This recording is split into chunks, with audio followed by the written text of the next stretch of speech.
Hello, this is Rory with the Love Chat, and today's topic is your ex isn't your world. Now, this is video number 101. If you have a question you'd like for me to consider featuring on the Love Chat, please write it in a comment below. And if you enjoy these videos, please subscribe and hit like. Also, if you'd like to do a Skype or email coaching, be sure to visit thelovechat.net/coaching.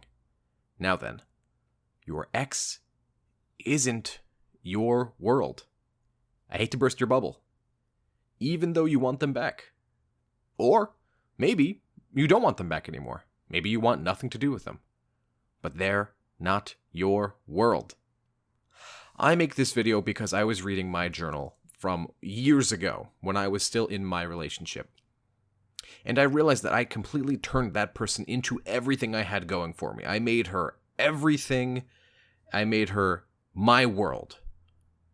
And I look at myself today and I ask myself, how was I so okay with making that person more important in my life than me, the person living the life? It makes you wonder, when you see a friend who's really selfish and self-centered and you say, we don't all revolve around you. It's kind of the opposite of that. You don't revolve around your ex.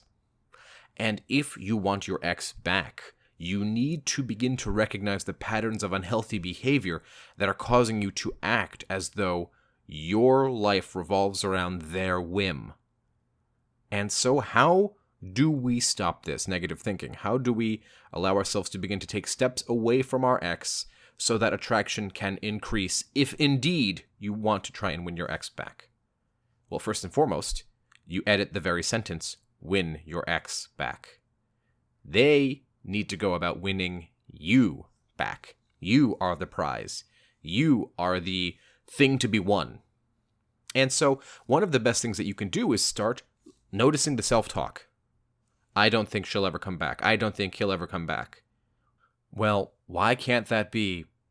They don't deserve me back. I don't think I'll ever go back. It's a slight change in the way that you think, but it's an important one because we never realize how negative self-talk affects us. And if we continue the pattern of negative self-talk, we will continue the pattern of negative self-action.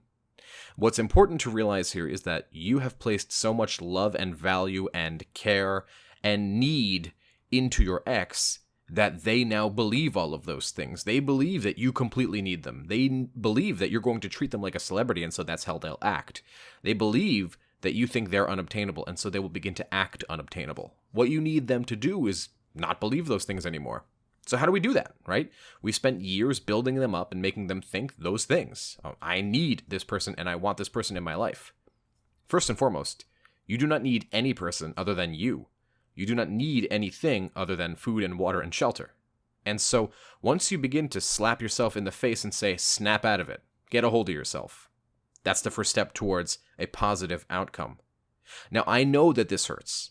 I know it's upsetting. I know that you really just want to scream at them. You keep doing all these things that show me that you still care about me, so why don't you just come be with me? Or they're giving you nothing. They're not saying a single word to you, but what you do doesn't change. You focus on yourself. You stay in no contact to allow your mind to clear out. Time and space away for you. Time and space away from them. Remembering that you're both at opposite sides of this breakup spectrum. You're dealing with the breakup. They caused the breakup. Or perhaps initiated is a better word. They initiated the breakup. We all know that it takes two to create a successful relationship, and it takes two to create a successful breakup. So, the very first thing you need to be doing, as I said earlier, is editing the way that you speak to yourself. And catch yourself. Take frequent negative self-talk that you do and write it down on a piece of paper and change it into a positive spin of that self-talk, because truly, how you act, you will attract. If you act anxious and needy and scared, those are the situations you're going to attract. If you're afraid of something happening, you're going to attract that situation. This isn't law of attraction. This is your behaviors will be edited to make that thing happen because you're projecting. Once you're aware of this, it is your responsibility to realize and begin to undo it. The truth is that your ex isn't the greatest thing to ever happen to you. Your ex is not your world. Others will come. One day, if nothing happens and your ex never comes back, you'll get over him. It's the truth. Maybe you don't want to hear it right now, but it is the truth. With a little time, a little space, and a little self-work, you will be over this person. But your job right now, if your mission is to win them back, well, first and foremost, all this love and all this self-work and self-care that you'll be doing might suggest that a couple months down the line, you really won't want to win them back because you'll have realized you can do better.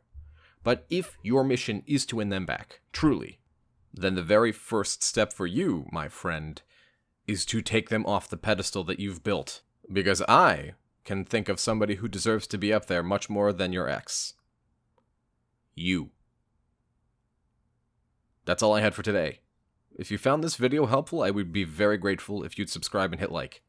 Please leave a comment below and tell me what topics you want me to cover in the future. Additionally, if you'd like extra videos every week, private live streams with me, and copies of my book when it comes out, all you need to do is visit my Patreon at patreon.com/thelovechat. Until next time.